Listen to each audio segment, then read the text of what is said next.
लोगों को उनकी फ्रीडम भी नहीं मिल रही है, उनका एक्सप्रेशन छीना जा रहा है, उनको बोलने का हक नहीं दिया जा रहा है। यहाँ पे उस दिन पुलिस ने इतनी हाथापाई की, तो मुझे लगता है जो हो रहा है यहाँ पे गलत हो रहा है। उनको एटलीस्ट उनका freedom of speech and expression तो मिलना चाहिए। आप मीडिया की पढ़ाई कर रही हैं, अगले कुछ सालों में आप जर्नलिस्ट बनेंगी, कोई रिपोर्टर बनेगा, कोई कैमरामैन बनेगा, कोई न्यूज़ रूम में काम करेगा बैकएंड पे। लेकिन जिस तरीके से सरकार रवैया अपना रही है, क्या ये ठीक है? जी नहीं, हमें स्वतंत्र होने के बाद भी फील नहीं हो रहा कि हम एक डेमोक्रेटिक कंट्री में रहते हैं। सेफ फील करते हैं, बट कहीं ना कहीं सरकार लैग करती है इंसाफ दिलाने में, तो उससे डर भी लगता है कल के दिन कुछ हुआ तो क्या हम लोग को इंसाफ मिल पाएगा। यहाँ गोल्ड मेडलिस्ट लोग बैठे हैं, उन्हें सरकार इंसाफ नहीं दे रही, तो हम तो फिर भी बहुत नीचे स्टैंड करते हैं। सब अपने अपने आक्रोश में है कि हमारे देश की इतनी पहलवान खिलाड़ियाँ यहाँ खेल रही, जिन्होंने हमारे लिए मेडल जीते हैं, इतना सब कुछ किया है, फिर भी उन्हें इंसाफ नहीं मिल रहा। हम तो नॉर्मल लोग हैं, हमें क्या ही मिलेगा। ये डर सता रहा है। हाँ, कह सकते हैं कि जिन्होंने हमारे देश के लिए इतना कुछ किया है, वो 3 महीने से धरने पे बैठे हुए हैं। पहले जनवरी में आए थे, फिर उन्हें कहा गया कि हम कमेटी बना रहे हैं, पर कमेटी से कुछ नहीं हुआ, तो अब वो लगातार धरने पे बैठे। और यहाँ पे देख के सबसे बड़ा जो लगा वो है कि ये धरना कम तो नहीं होगा जब तक न्याय नहीं मिलेगा, और बढ़ेगा ही। मैं जंतर मंतर पर हूँ और हमारे साथ तमाम बच्चियाँ हैं। ये लोग मीडिया की पढ़ाई कर रही हैं, लेकिन जिस तरीके से बीते 15 दिनों से जंतर मंतर पर आंदोलन चल रहा है, ये लोग यहाँ पर आई हुई थी। कैसे देखती हैं आप लोग? मीडिया की पढ़ाई भी कर रही हैं, सरकार को सुनना चाहिए या नहीं सुनना चाहिए? सुनना तो ज़रूर चाहिए, पर सुन नहीं रही है। अगर ब्रिजभूषण इतने ही शेर है तो आ क्यों नहीं चाहते यहाँ पे? यहाँ नरेंद्र मोदी आके बात सुने इनकी, कुछ निकाले, कुछ एक्शन ले, पर नहीं। 2 FIR दर्ज होने के बाद भी कुछ एक्शन नहीं हो रही, इस पे अरेस्ट तो हो नहीं रहे हैं वो। बस वही है, गलत हो रहा है जो हो रहा है। जी, आप क्या कहेंगे? लोगों को उनकी फ्रीडम भी नहीं मिल रही है, उनका एक्सप्रेशन छीना जा रहा है, उनको बोलने का हक नहीं दिया जा रहा है। यहाँ पे उस दिन पुलिस ने इतनी हाथापाई की, तो मुझे लगता है जो हो रहा है यहाँ पे गलत हो रहा है। उनको एटलीस्ट उनका freedom of speech and expression तो मिलना चाहिए। आप मीडिया की पढ़ाई कर रही हैं, अगले कुछ सालों में आप जर्नलिस्ट बनेंगी, कोई रिपोर्टर बनेगा, कोई कैमरामैन बनेगा, कोई न्यूज़ रूम में काम करेगा बैकएंड पे।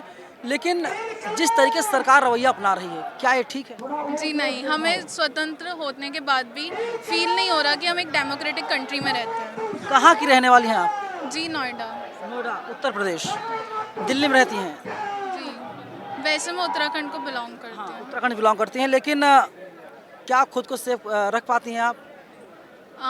वैसे तो सेफ है, सेल्फ डिफेंस हमारा फर्स्ट वो होना चाहिए वेपन। सेफ फील करते हैं, बट कहीं ना कहीं सरकार लैग करती है इंसाफ दिलाने में, तो उससे डर भी लगता है कल के दिन कुछ हुआ तो क्या हम लोग को इंसाफ मिल पाएगा। यहाँ गोल्ड मेडलिस्ट लोग बैठे हैं, उन्हें सरकार इंसाफ नहीं दे रही, तो हम तो फिर भी बहुत नीचे स्टैंड करते हैं। मतलब आप लोग आम लड़कियां हैं, माता पिता इतने अमीर भी नहीं होंगे, और आप लोग गोल्ड मेडलिस्ट भी नहीं हैं, ब्रॉन्ज मेडल नहीं जीता है, एक आम पब्लिक है, आम नागरिक, आम महिला हैं, तो सरकार से उम्मीद नहीं की जा सकती कि अगर आपके साथ खुदा ना खास्ता कुछ होता है तो इंसाफ मिलना बड़ा मुश्किल है। इंसाफ मिलना मुश्किल है, क्योंकि जैसे कि आपने देखा यहाँ पे रेसलर्स है, 15 दिन से यहाँ बैठे हुए हैं, फिर भी उन्हें इंसाफ नहीं मिला है। आपने निर्भया केस वगैरह के बारे में सुना होगा। अगर कुछ भी हमारे साथ होता है तो हमें इंसाफ मिलने में वक्त तो लगता है, लेकिन अगर हम डट के खड़े रहेंगे तो हमें इंसाफ ज़रूर मिलेगा। मेरी तो यही राय है। तो क्या सरकार, क्या लगता है आपको कि सरकार पे दबाव है या ब्रजभूषण पर दबाव बना हुआ है?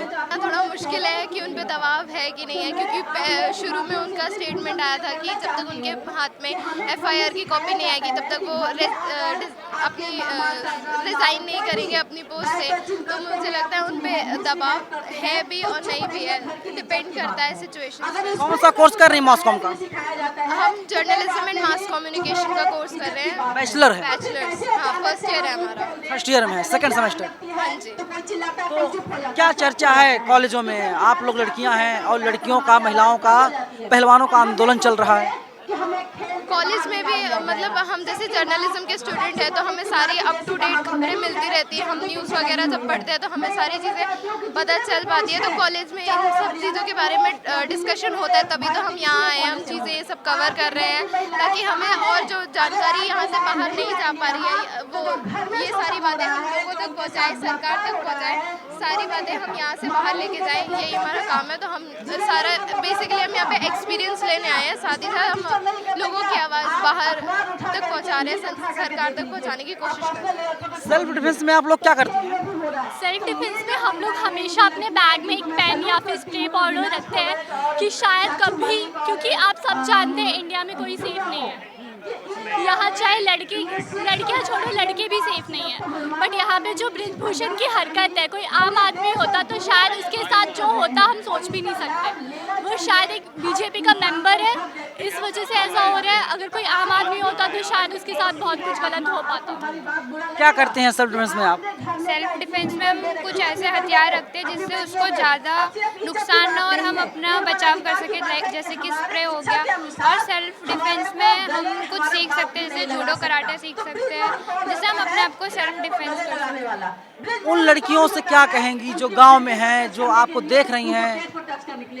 गुड टच क्या है, बैड टच क्या है?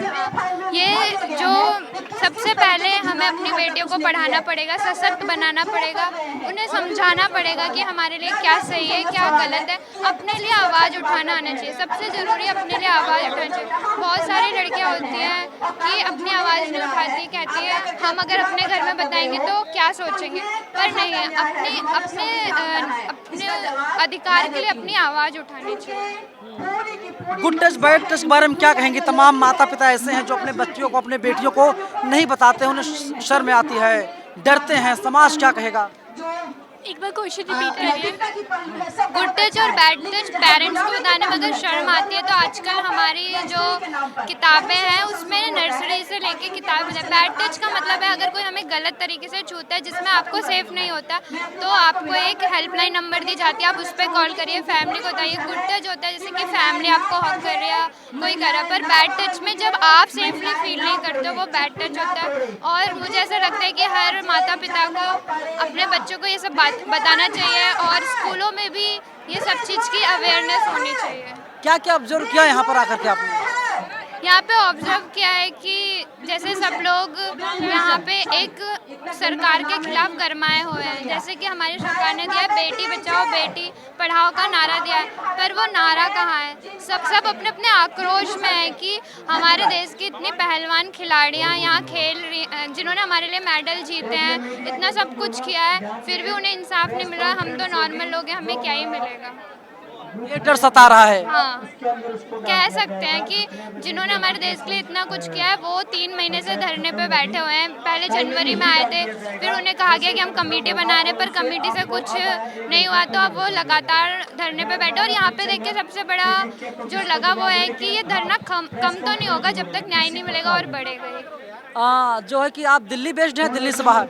नहीं, मैं यही नोएडा से हूँ। नोएडा से हैं, तो नोएडा तो उत्तर प्रदेश में आ जाता है। तो क्या दिल्ली में खुद को सेफ महसूस कर पाती हैं? कहीं कभी कभार तो 50-50 कह सकते हैं, ऐसा नहीं है कि नहीं कह सकते, क्योंकि पेरेंट्स साथ होते हैं, कभी भाई साथ होता है। पर हाँ, मन में एक डर हमेशा सताता है। अगर लेट कॉलेज से आ रहे हैं, स्कूल से आ रहे हैं कि हम यहाँ सेफ नहीं है, घर पहुँचना है। तो अभी इतना हम लोग स्वतंत्र भारत में रहते हैं पर फिर भी हम स्वतंत्र नहीं हैं। मेट्रो में चलती होंगी, बस में चलती होंगी, और वहाँ पर ना माता पिता रहते होंगे ना भाई बहन रहते होंगे, वहाँ पर अकेले जाना होता होगा। जहाँ पे एजुकेटेड लोग हैं वहाँ पे इतना कुछ नहीं लगता, पर कहीं कहीं लगता है। हम मेट्रो से भी लेट आते तो लगता है कि कोई हमारा पीछा तो नहीं कर रहा, मतलब कि ये डर सताता रहता है। ऐसा नहीं कि हम पूरी तरह से आज़ाद हो जाए। ये हालात है दिल्ली का, और 50-50 यानी पूरी तरीके से बच्चियाँ जो हैं ये मास कम्युनिकेशन कर रही हैं। आगे चल करके ये लोग पत्रकार बनेंगी, अलग अलग टीवी चैनल में काम करेंगी, आप तक खबरें पहुँचाने की कोशिश ये लोग करेंगी, लेकिन इनको भी डर सताता है दिल्ली में। आपकी क्या राय, आप लोग हमें जरूर बताइएगा। कैमरा पर्सन आशीष के साथ मैं नवीन कुमार नंदन, नेशनल दस्तक, जंतर मंतर, दिल्ली। नेशनल दस्तक की आपसे गुजारिश है कि अगर इसको बचाना चाहते हैं तो नेशनल दस्तक को सब्सक्राइब करने के लिए रेड कलर के सब्सक्राइब बटन को दबाएं, फिर बेल आइकन की घंटी दबाएं। नेशनल दस्तक को बचाने के लिए बहुत जरूरी है कि हर खबर को शेयर करें, लाइक करें, कमेंट जरूर करें।